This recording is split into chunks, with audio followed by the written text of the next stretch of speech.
Chama cha ACT Wazalendo chatoa kauli serikali iunde tume huru ya kuchunguza matukio ya utekaji. Chama cha ACT Wazalendo kimelaani kitendo cha utekaji wa Ali Salim na kuitaka serikali kutimiza wajibu wao wa kulinda raia na mali zao na kuhakikisha Salim anapatikana akiwa mzima wa afya. Kwa mujibu wa taarifa iliyotolewa na chama hicho, imeelezwa kuwa Ali Salim mwenye umri wa miaka 40 alitekwa na watu wasiojulikana Machi 27 mwaka 2025 katika kijiji cha Minyemeni majira saa 5 asubuhi. Aidha, ACT Wazalendo imeitaka serikali kuunda tume huru ya kuchunguza matukio yote ya mauaji, vipigo na utekaji na kuwafikisha wahusika katika vyombo vya sheria, pamoja na kukemea vyombo vya usalama kutumia madaraka na mamlaka yao vibaya. Ni taarifa kutoka huko Zanzibar. Hatimaye chama cha ACT Wazalendo kimelaani kitendo cha utekaji wa Ali Salim na kuitaka serikali kutimiza wajibu wao wa kulinda raia na mali zao na kuhakikisha Ali Salim anapatikana akiwa mzima wa afya. Vifo vyafikia 2700, majeruhi 4521 na watu 441 wajulikani walipo. Maafisa wa uokoaji wamesimama kwa dakika moja kimya karibu na jengo la Sky Villa, mmoja ya maeneo yaliyoathirika zaidi na tetemeko la ardhi la Machi 28 mwaka 2025, kutoa heshima za mwisho kwa waathirika wa tetemeko hilo. Tetemeko hilo lenye ukubwa wa 7.7 ndilo kubwa zaidi kuwahi kutokea nchini Myanmar katika zaidi ya miaka 100, likiangusha mapagoda za kihistoria na majengo ya kisasa. Kiongozi wa kijeshi wa Myanmar, Jenerali Mkuu Min Aung, amesema idadi ya vifo imefikia 2719 na huenda ikazidi. Aidha, watu wasiopungua 20 wamefariki katika nchi jirani ya Thailand. Ni taarifa kutoka nchini Myanmar. Hatimaye maafisa wa uokoaji wamesimama kwa dakika moja kimya karibu na jengo la Sky Villa, moja ya maeneo yaliyoathirika zaidi na tetemeko la ardhi la Machi 28 mwaka 2025, kutoa heshima za mwisho kwa waathirika wa tetemeko hilo. Ujenzi wa shilingi milioni 773 shule ya wasichana Morogoro ukaguliwa.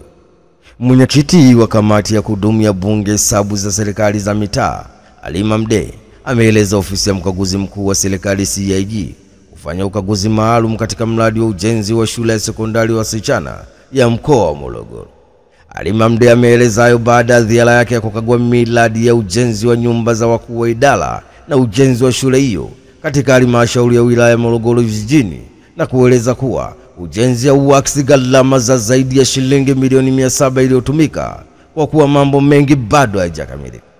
Aidha, naibu katibu mkuu ofisi ya Rais TAMISEMI Atupele Mwambene amesema ofisi yake wamechukua maelezo yote yaliyotolewa na kamati na kwenda kuyasimamia katika utekelezaji. Ni taarifa kutoka Morogoro. Hatimaye mwenyekiti wa kamati ya kudumu ya bunge hesabu za serikali za mitaa, Halima Mdee, ameeleza ofisi ya mkaguzi mkuu wa serikali CAG kufanya ukaguzi maalum katika mradi wa ujenzi wa shule ya sekondari ya wasichana ya mkoa wa Morogoro. Profesa atoa kauli mpango wa kuligawa jimbo la Moshi vijijini au zingati maslahi ya umma.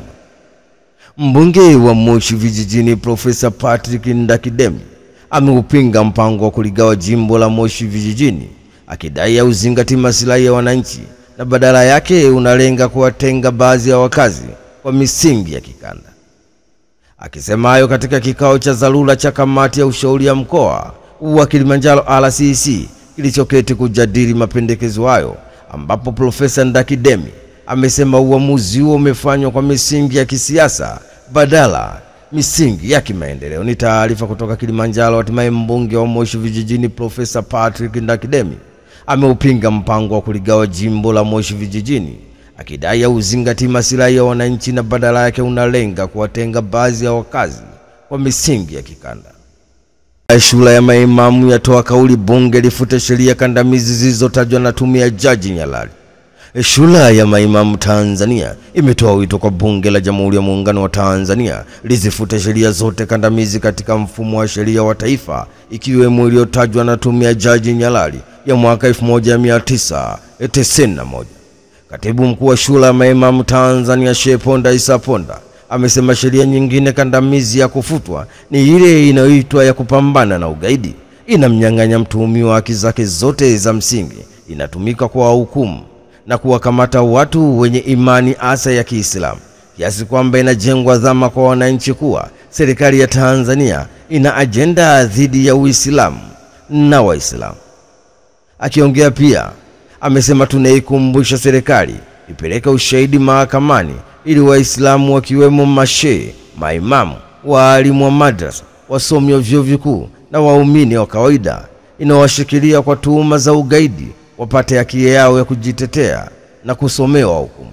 Ni taarifa kutoka jijini Dar es Salaam. Hatimaye Shura ya Maimamu Tanzania imetoa wito kwa Bunge la Jamhuri ya Muungano wa Tanzania lizifute sheria zote kandamizi katika mfumo wa sheria wa taifa, ikiwemo zilizotajwa na tume ya Jaji Nyalali ya mwaka 1991. John Heche atoa kauli wanaotaka ubunge waleta saini milioni 15 za kupinga uchaguzi. Makamu mwenyekiti wa Chama cha Demokrasia na Maendeleo Chadema Bara John Heche amewataka wale wote wanaotaka kugombea ubunge kupitia Chama cha Demokrasia na Maendeleo Chadema katika uchaguzi mkuu wa Oktoba mwaka 2025 kuchukua fomu za maoni na kwenda nazo majimboni kwa ajili ya kukusanya saini za Watanzania. John Heche amesema, ndugu zangu, tukiondoka hapa tuchukue fomu ya petition, tuende kila jimbo. Kama unataka kuwa mbunge, tunataka saini za Watanzania milioni 15 wanaosema uchaguzi kwa njia hii haiwezekani na hatukubali uwizi wa uchaguzi. John Heche amesema hayo wakati wa mkutano wa uongozi wa juu wa Chama cha Demokrasia na Maendeleo Chadema waliotiania katika nafasi ya ubunge uliofanyika makao makuu ya Chama cha Demokrasia na Maendeleo Chadema Dar es Salaam. Ni taarifa kutoka jijini Dar es Salaam. Hatimaye makamu mwenyekiti wa Chama cha Demokrasia na Maendeleo Chadema John Heche amewataka wale wote wanaotaka kugombea ubunge kupitia Chama cha Demokrasia na Maendeleo Chadema katika uchaguzi mkuu wa Oktoba mwaka 2025 kuchukua fomu za maoni na kwenda nazo majimboni kwa ajili ya kukusanya saini za Watanzania.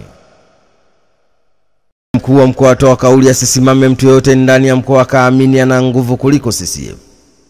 Mkuu wa mkoa wa Simiyu Kenani Kiongosi akizungumza wakati ya ziara makamu mwenyekiti wa Chama cha Mapinduzi CCM Taifa Steven Wasira amesema asisimame mtu yote mahali popote ndani ya mkoa wa Simiyu akaamini ana nguvu kuliko Chama cha Mapinduzi CCM. Kiongosi amesema haiwezekani mtu asimame aseme mimi nimefanya. Umefanya kwa hela gani ulionayo? Hela imeletwa na serikali chini ya rais wetu Daktari Samia Suluhu Hassan. Ni taarifa kutoka huko mkoani Simiyu. Hatimaye mkuu wa mkoa wa Simiyu Kenani Kiongosi akizungumza wakati ya ziara makamu mwenyekiti wa Chama cha Mapinduzi CCM Taifa Steven Wasira amesema asisimame mtu yote mahali popote ndani ya mkoa wa Simiyu akaamini ana nguvu kuliko Chama cha Mapinduzi CCM. Viongozi wa Chama cha Demokrasia na Maendeleo Chadema wateta na watiania. Mwenyekiti wa Chama cha Demokrasia na Maendeleo Chadema Bara Tundu Antipas Lissu akiongozana na makamu mwenyekiti wa chama hicho John Heche na katibu mkuu John Mnyika wameongea na watiania nafasi ya ubunge katika majimbo mbalimbali katika ukumbi wa makao makuu ya chama hicho Mikocheni jijini Dar es Salaam, na ajenda kuu ikiwa ni no reform no election. Ni taarifa kutoka jijini Dar es Salaam. Hatimaye mwenyekiti wa Chama cha Demokrasia na Maendeleo Chadema Taifa Tundu Antipas Lissu na makamu mwenyekiti wa chama hicho John Heche na katibu mkuu John Mnyika wameongea na watiania wa nafasi za ubunge katika majimbo mbalimbali katika ukumbi wa makao makuu ya chama Mikocheni jijini Dar es Salaam, na ajenda kuu ikiwa no reform no election. Kutoka tuhuma za kutoa kauli chafu kwa viongozi wa serikali, afisa habari wa timu ya Dar es Salaam Yanga Africa Ali Shabani Kamwe amekamatwa na kuwekwa mahabusu kutokana na tuhuma za kutoa kauli zisizo nzuri kwa viongozi wa serikali. Kamanda wa polisi mkoa wa Tabora RPC Richard Obwao amethibitishwa kwa kusema, nathibitisha tunamshikilia msemaji wa Dar es Salaam Yanga Africa Ali Shabani Kamwe. Tunamshutumu kwa kutoa kauli mbaya dhidi ya viongozi wa serikali. Tunaendelea na mahojiano naye na tutatoa taarifa hapo baadaye. Ikumbukwe timu ya Dar es Salaam Yanga Africa ilikuwa mkoani Tabora Aprili 2 mwaka 2025 kwa ajili ya mchezo wa ligi kuu uliochezwa dhidi ya Tabora United, ambapo timu ya Dar es Salaam Yanga Africa waliweza kushinda goli 3-0, ambapo kabla ya mchezo Ali Shabani Kamwe alitoa kauli kwa mkuu wa mkoa wa Tabora Paul Chacha ambaye aliahidi shilingi milioni 60 kwa Tabora United wakiifunga Dar es Salaam Yanga Afrika. Ni taarifa kutoka huko mkoani Tabora. Hatimaye afisa habari wa timu ya Dar es Salaam Yanga Afrika Ali Shabani Kamwe amekamatwa na kuwekwa mahabusu kutokana na tuhuma za kutoa kauli zisizo nzuri kwa viongozi wa serikali. Kamanda wa polisi mkoa wa Tabora RPC Richard Ubwao amethibitishwa kwa kusema nathibitisha tunamshikilia msemaji wa Dar es Salaam Yanga Afrika Ali Shabani Kamwe. Tunamshutumu kwa kutoa kauli mbaya dhidi ya viongozi wa serikali. Tunaendelea na mahojiano naye na tutatoa taarifa hapo baadaye.